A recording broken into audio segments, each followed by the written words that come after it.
Assalomu alaykum qarindoshlar, qanday ahvolinglar? Hammamizga ma'lum bo'lgandek 11-oyda shu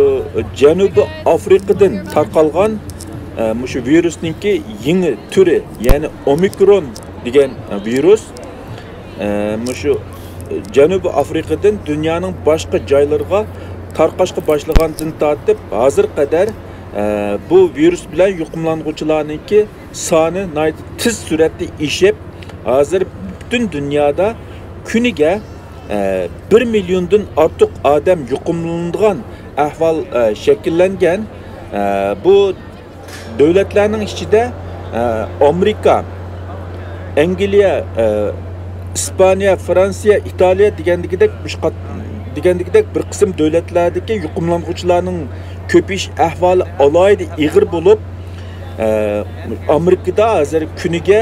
taxminan 250 mingdan 450 ming orasida inson yangidan yuqumlanganligi ma'lum bo'lmoqda. Bo'libmi men yashayotgan Nyu-Yorkda bu yuqumlanuvchilarning ko'pish ahvoli alohida ig'ir bo'lib, hozir kuniga 40 mingdan ko'payayotganligi ma'lum. Hamda buning asosli sababi nima degan vaqtida, birinchisi bu virus odam badaniga kirgandan keyin asosligi shu ig'iz bo'shligi bilan burun bo'shligida ko'paydiganligi, shu sababdan uningki boshqalarga yuqtirish kuchining alohida yuqori bo'ladiganligi, o'pkaga kirgan virusningki virus miqdori uncha ko'p bo'lmaganligi uchun o'pkada paydo qilgan zaxminingmi unchalik ig'ir bo'lmaydiganligi, shu sababdan bu yuqumlanish ahvoli tez bo'lsa-mu, keng bo'lsa-mu, biroq yuqumlanuvchilarda alohida, ya'ni bo'lib ko'pincha kishilarda alohida ig'ir kasal paydo qilmaydiganligi ma'lum. Yuqumlanishninki bunda ko'p bo'lishining yana bir sababi shu Rojdestvo bayramining oldi keyinida sirtqa chiqadigan yoki do'st birodarlar bilan uchrashadigan insonlarningki ko'p bo'lishi va ularningki shu safarga chiqish yoki urug' tuqqanlarni yo'qlashdan burun tekshirishninki ko'payganligi, ham shundaqla bu kasalga nisbatan tekshirishninki alohida qulayliqlashtirilganligi sababidan bu tekshirganlarning ko'payishiga ergishib pozitiv chiqqan, ya'ni yuqumlanganligi ma'lum bo'lgan insonlarning ko'payayotganligi, lekin mutlaq ko'p qismida alohida kasal alomatniki bo'lmaydiganligi o'tirib qo'yilmoqda. Bu ko'rayotganinglardagidek bu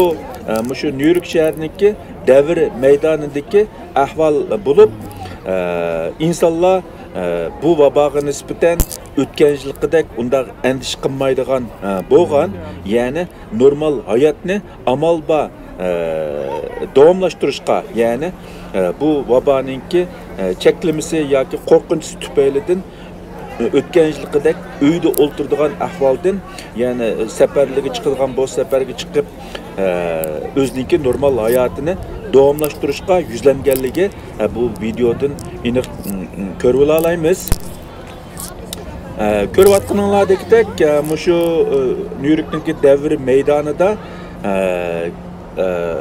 bir 4-5 ko'cha oralig'ida kam deganda 5-6 o'rinda shu kasalga nisbatan tekshirilish ilib berilmoqda. Bu tekshirishlar mayli shu Amerikaningki vatandoshi bo'lsin yoki sirtdan kelgan sayohatchilar bo'lsin, hammadamga haqsiz, ham uning ustiga uning natijasi 15 minutda chiqadi. Shu sababdan insonlar xohlagan vaqtida o'zininki yuqumlangan yuqumlanmaganligini bilaliganligi uchun sirtqa chiqib shu